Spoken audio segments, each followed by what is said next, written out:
Welcome to the Great Detectives of Old Time Radio. From Boise, Idaho, this is your host, Adam Graham. If you have a comment, email it to me, box13@greatdetectives.net. Follow us on Twitter at Radio Detectives and become one of our friends on Facebook, facebook.com/Radio Detectives. I do apologize in advance. The sound quality on the microphone's not as it usually is. I had to get a replacement cord. I'm waiting for that to arrive. But for the next couple of days, we're dealing with a different sound quality. I appreciate your impatience. I also do want to remind you, as you are making your travel plans, remember JohnnyDollarAir.com. JohnnyDollarAir.com is a Priceline affiliate, so you can name your own price on hotels, rental cars, airline tickets, and even more, or choose from great published fares. But part of your purchase price goes to support the Great Detectives of Old Time Radio at no additional cost to you. So remember, when making your travel plans, check JohnnyDollarAir.com first. Now it's time for today's episode of yours truly, Johnny Dollar. The original air date, May the 8th of 1960.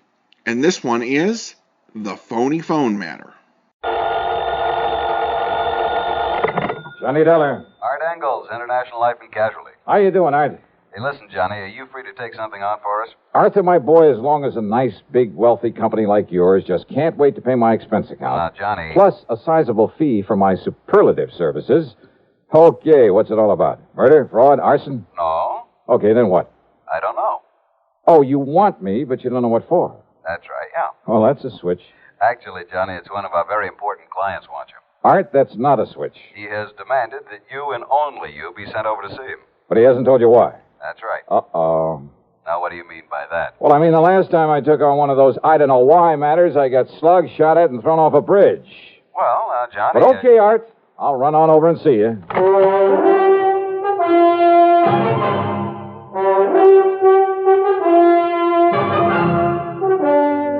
CBS Radio brings you Bob Bailey in the exciting adventures of the man with the action-packed expense account, America's fabulous freelance insurance investigator. Yours truly, Johnny Dollar.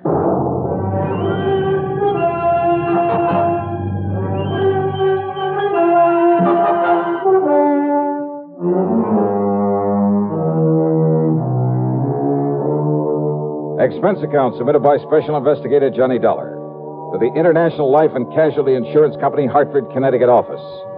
Following is an account of expenses incurred during my investigation of the Phony phone matter.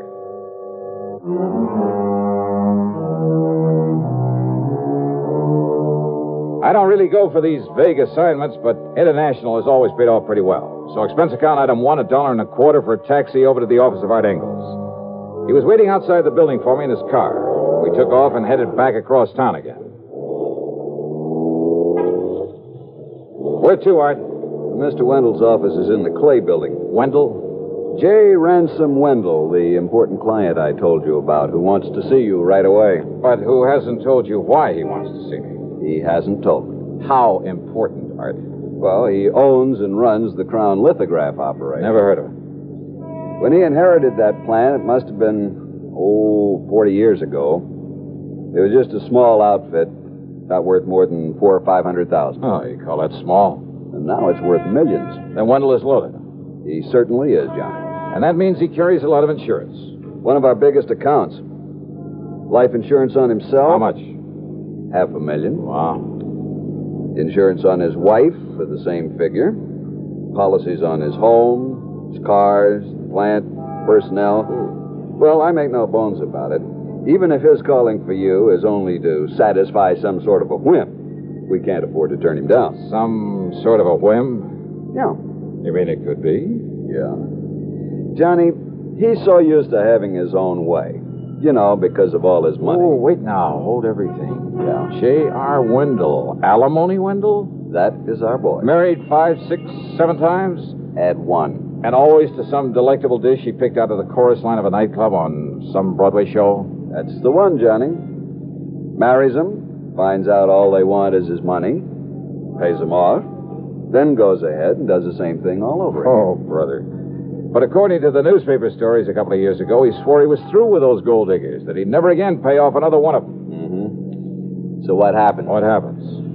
9-10 months ago, he puts a ring on that dancer, Levon Laverne. Yikes. Whereupon she promptly puts a ring in his nose and starts making the usual dent in his bank account. Oh, now you don't think his wanting to see me has anything to do with his trouble with this Levon Laverne? Oh, now, Art, I want to... We'll soon find out, Johnny, because this is his office building.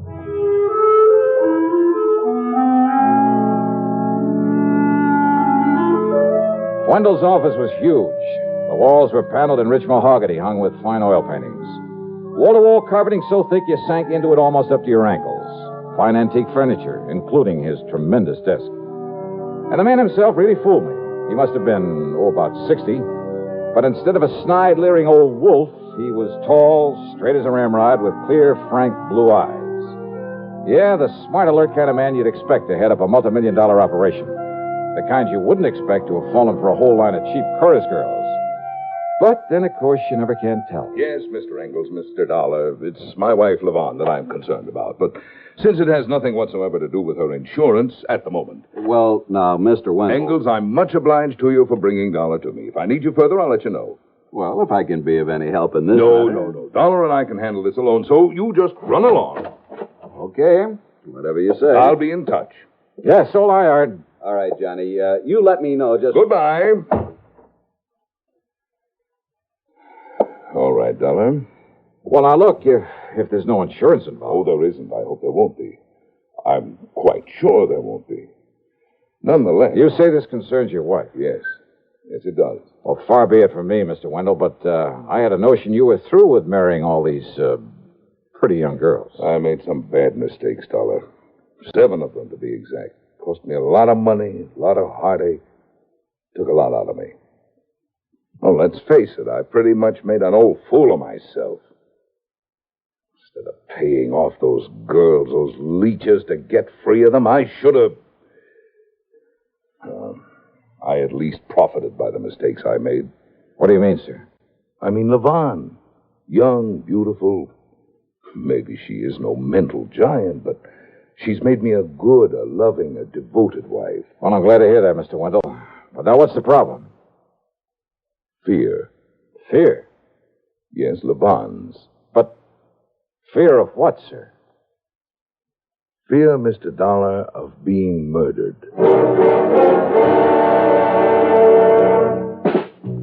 Smoking more now, but enjoying it less.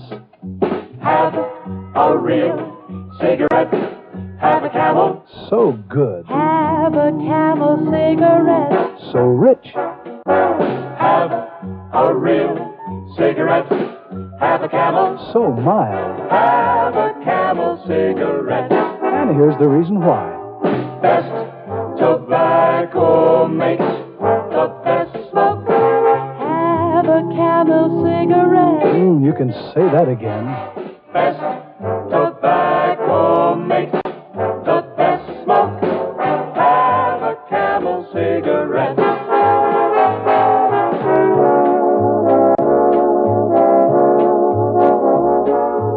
If you're smoking more these days, but enjoying it less, then change to Camel's, the best-tasting cigarette of all. Have a Camel. Start to really enjoy smoking again. And now the second act of yours truly, Johnny Dollar.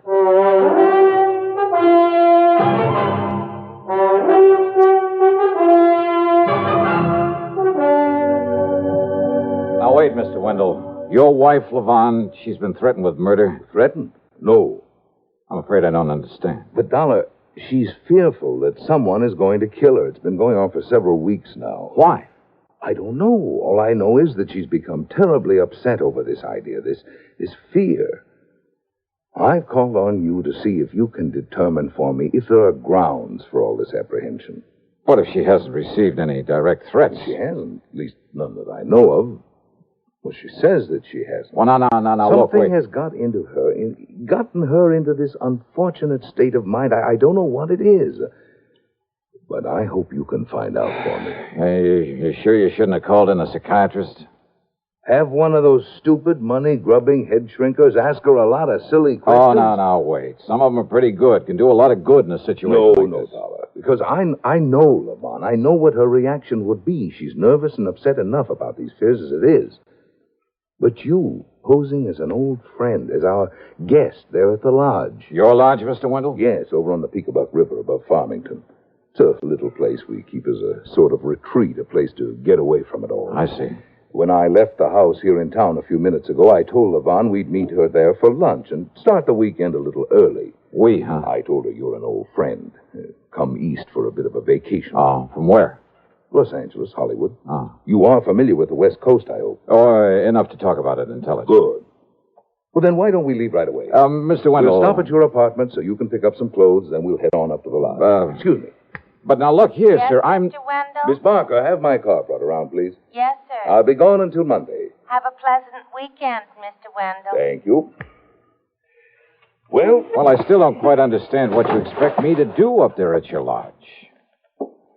Dollar, I have known about you for years. I have great respect for your talents. Not only as a crime investigator, but because of your ability to deal with people. Get very close to them. Ah. People like your charming and beautiful wife, Mr. Wendell? Oh, no. I'm very serious, Dollar. You have a knack of inspiring confidence, of getting things out of people that... Well, you see, I follow the reports of your cases on the radio very closely. Yeah, well... I'm convinced that you can be of more help than any psychiatrist could possibly. And also, and let's be frank about this. Yes? That is, if your wife's fears are justified. Well? You also think I might be handy to have around as a bodyguard. Right? Yes, Dollar, that's right. We drove over to my place and I packed a couple of bags. I also picked up the old faithful 38 caliber limit squeezer. We drove east on Route 4 to Farmington, and then north along the western side of the Peekabuck River, and finally east again on a private road. Meantime, as we drove along, I questioned Mr. Wendell further. No, Dollar, I can think of no one who might want to harm her, of whom she ought to be worried or afraid. Well, there must be some basis for this fear of hers. Of course, before I met Levon and married her, when she was dancing in nightclubs, I'm afraid not always the better ones. Well, a lot of those joints are run by racketeers. Yes. Contacts in those days were not always with the best of people. Something to work on, isn't it? Oh, but now here we are. You like my little place? Oh, you call this little? We like it because it doesn't require any servants, and we can... What's the matter? Nothing. Only it's well after noon, and I don't see Levon's car anywhere. Well, maybe she's been here and left to do some shopping or something. Come along, Dollar. Let's go in and see. Well, I suppose 10 rooms is rather small to a man like Mr. Wendell. But I didn't have much chance to look around because of his concern over his wife. He went through the motions of pouring a couple of drinks. I just don't understand this, Dollar. It's almost 1 o'clock. She's always on time.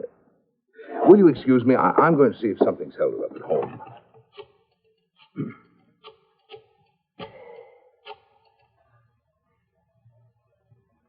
Oh, Levon.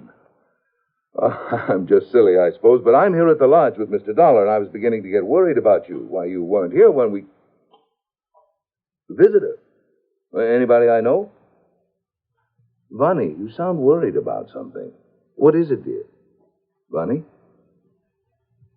Bunny? Hello? Hello?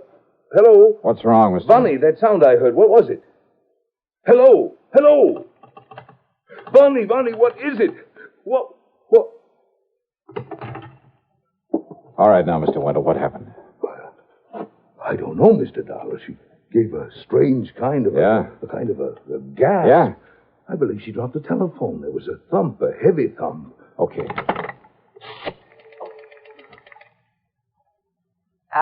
Operator, get me police headquarters in Hartford. Make it homicide.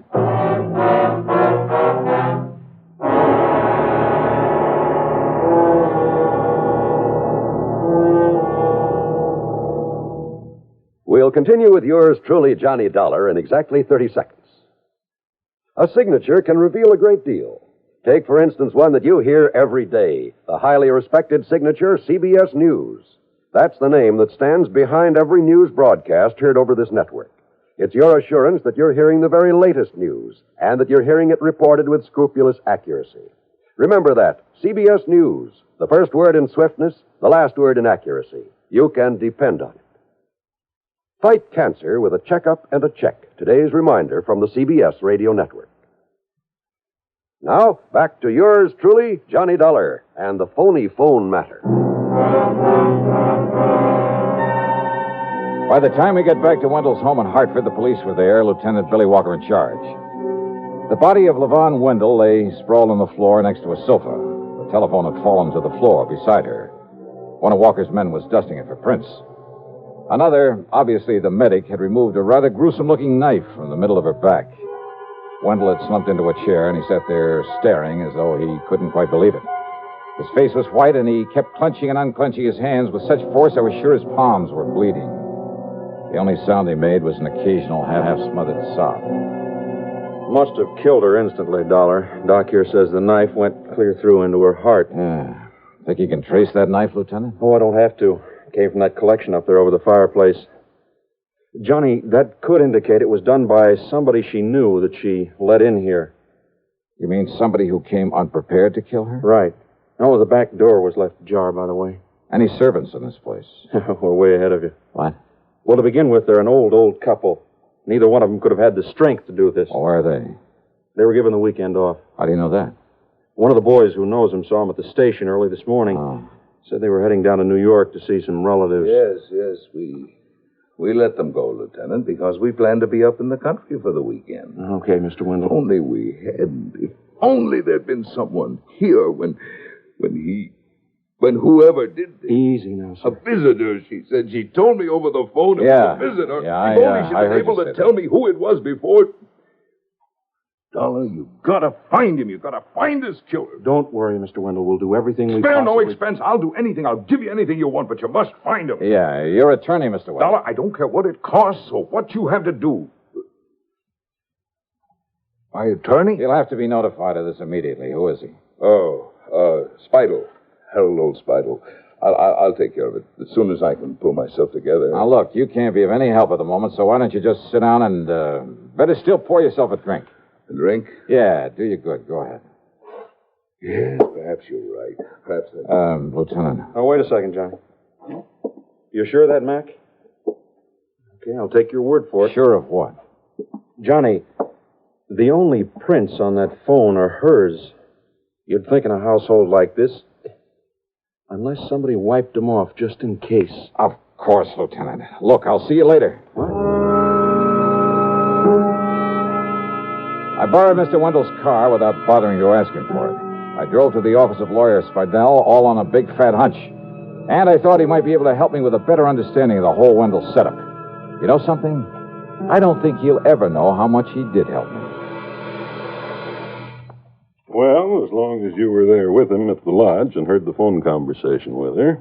Why, yes. Of course, it's too bad, Levon going like this, but, Dollar, I can't say I'm at all surprised. And, by the way of being cold-blooded about it, well, it saves Wendell the trouble and expense of another divorce, more alimony. Yeah. Dollar, he is one of the most clever, the most ruthless businessmen I've ever known. Yet these girls, one after another, have been able to take him for so much. And you don't think this one would have lasted? Huh? I'm certain of it. But I thought he and Levon were getting along pretty well. Oh, I suppose he may have thought so. I don't see why, though. Oh, what do you mean? Some of the others were pretty expensive while he was married to them. They all were afterward, but none of them compared with Levon. Did you ever see one of her lavish nightclub parties? No. Why, the other night, last Tuesday, I just happened to be in the Purple Cat over in... Now, mind you, I'm not a nightclub habitué. Yeah, Mr. Spidell, Yes? I think I'd better be going. Oh, but I thought perhaps I could be of help to you. Oh, you've been plenty of help. After all, I know the names of many of the gangsters with whom this girl was formerly associated. Oh, I'm sure you do. Any one of whom might be a possible suspect. More so than Mr. Wendell himself? Wendell himself? Think that over. But you were with him there at the lodge. You heard him talking to her on the phone when it happened. That's so? Of course. You yourself are his perfect alibi. Am I? Yeah. That telephone conversation. So item 2 on the expense account is 10 cents for a phone call to my favorite gal friend, Betty Lewis. As I expected, she was willing to go along with a little stunt I had in mind that might blow this whole murder case wide open. By the time I got back to Wendell's home, the police and his wife's body were gone. And he'd calmed down all right. There were several empty glasses at his elbow. You were right, Dollar. I've pulled myself together enough to realize that what's happened has happened. Oh, I forgot to call my attorney, as you suggested. I'll do it right away. No. Wait, I want to talk to you. Yes? Besides, I'm expecting a call myself on that phone. Oh, you made some progress? Yeah, quite a bit, I think. Well, good. I understand that as a businessman, you're pretty ruthless. Doesn't sound nervous upset to me. What? And that phone conversation there at your lodge was pretty smart. Will you please start making sense, Dollar? I was pretty dumb. I should have realized you couldn't have dialed this number from up here. Just a minute. Sorry, I want to get this call. Dollar! Hello? Hi, hon. This is Betty. Yeah, this is Johnny Dollar. Oh, then it is for you. Now, do I gotta hang up and leave you with an empty line the way you said I should? Yes. Oh, gee. Yes. Okay. Bye, sweet. Yes, I'm alone here. What? I'll give you $500 if your info is accurate. What is it, Mr. Dollar? No, 500 is the limit. Unless you're willing to appear and testify in court. Okay, then it's 1,000. Come on over here and I'll give it to you. If you can give me enough facts right now to prove you were here. What goes on there, Dollar? Oh, you actually saw him, huh? Through which window? Yeah? Side of the room? Yeah, I can see from here. Who are you talking And to? you actually saw him take the knife from his collection over the... Yeah? Yeah. Then he what? The back door? Yeah, I got it. His own car, huh? Well, sure, to his office in time to meet me there. Hang up that phone, Dollar. Excuse me, I've... Hang it up. Yeah, sure. So somebody saw me. Somebody saw me, killer. But when that informer comes here to collect the money you promised Mr. Wendell. Dollar, he's going to get exactly what you're going to get. A bullet in the head. You see this gun?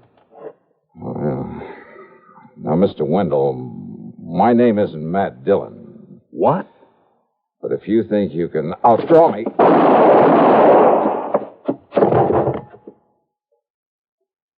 Wow.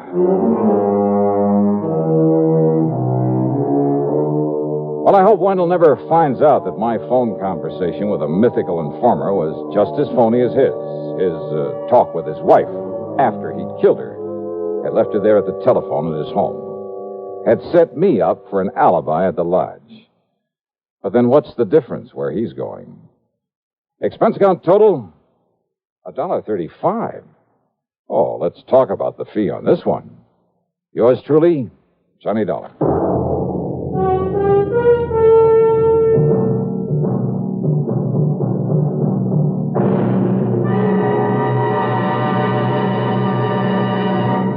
Constipation can be a problem for anyone, even doctors.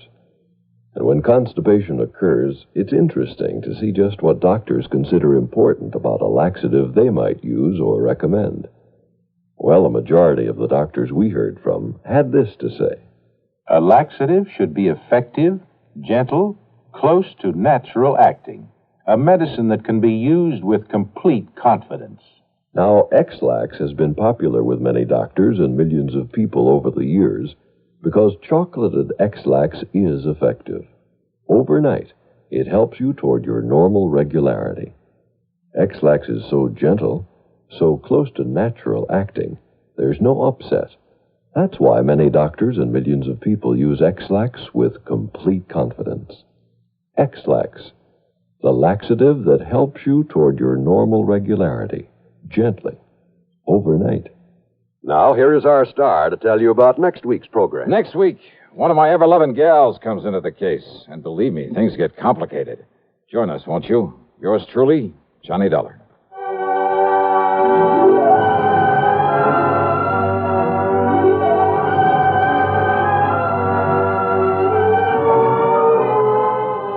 Yours truly, Johnny Dollar, starring Bob Bailey, originates in Hollywood and is written, produced, and directed by Jack Johnstone. Heard in our cast were Virginia Gregg, Harry Bartell, Marvin Miller, Dick Crenna, and Lou Merrill. Be sure to join us next week, same time and station, for another exciting story of yours truly, Johnny Dollar. This is John Wall speaking. Suspense, next on the CBS Radio Network. Radio 59, WROW, first on the dial, serving Albany, Tri, and Schenectady.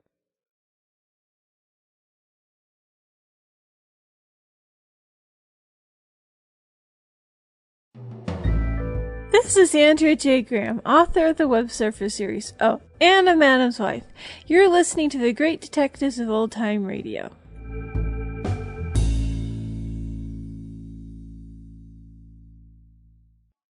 Welcome back. Well, you have to love it when Johnny Dollar name checks one of the few other surviving radio lead characters in Matt Dillon. So a nice little bit there. Another character who learned about Johnny from the radio and really did point out some of Johnny's really good strengths as an investigator. But unfortunately, our criminal neglected that Johnny is no one's fool and clearly was able to solve the case. And with a bit of pizzazz, well, we turn to listener comments and feedback, and we have some pretty strong reviews on the Silver Queen matter, we start off with Jeff, who writes in, I think that Meg is just insufferable and unbelievable. They did her character way too over the top for me. And I couldn't suspend my disbelief at the end with Johnny. Did an insurance investigator have a license to carry a gun around and kill people unquestioned? I love Johnny Dollar, but this episode just didn't do it for me. Well, Jeff, I will take the second part of your question first. Whether Johnny had a right to carry weapons on the high seas, that kind of depends on what the law was back in 1960. But having the weapon, did he have the right to fire it? Absolutely. Because clearly he turned it on because this man, who was a desperate, wanted killer, was turning the boat to go ahead and to run them down. And so a boat in that case of that size is a lethal weapon. So Johnny absolutely had the right to go ahead and act to save his life and the life of the captain on the ship. So I think he did have the right to do that and was perfectly appropriate given the situation. I definitely expressed why I enjoyed Meg. And I'm sorry, everybody's got a different opinion. We also had some listeners speak up for Meg. David says, I adore Meg, one of the most memorable characters. And Sean says, gotta love the Meg character. Well, thanks so much for all your comments. Daniel also adds in that he loves Johnny Dollar. All right, well, I appreciate all your comments. That will do it for this week. Join us back here tomorrow for Dragnet, and then next Friday, another episode of yours truly, Johnny Dollar. In the meantime, send your comments to box13@greatdetectives.net. Follow us on Twitter @Radio Detectives and become